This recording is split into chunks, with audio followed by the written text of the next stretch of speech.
How to fix unable to delete emails in Outlook 365? Well, unable to delete emails in Outlook 365 or 365, this is often caused by a fully deleted items folder, corrupted Outlook data files, incorrect account settings, or organizational retention policies.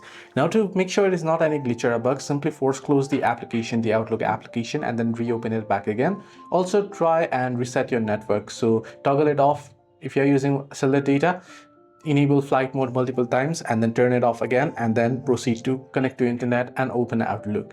And once you have made sure it is not the issue, then it can be the folders issue, that your deleted trash folder is already full. So head over to your profile icon at the top left, head into deleted, and you can see empty folder option. Tap on empty folder and proceed to empty your deleted folder.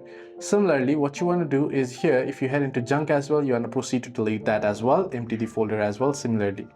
Now, once you make sure there is sufficient deletion storage on folder, then you can proceed to close Outlook completely. Then if you're using PC, right, you can open up your Windows control panel and search for mail, set the view to small icons if you can't find it, and click on emails account, select your account and click change. Then click on more settings and go to the advanced tab. And under the deleted section, ensure that the option mark items for deletion but do not move them automatically is unchecked. Hope this video was helpful. Do like and subscribe.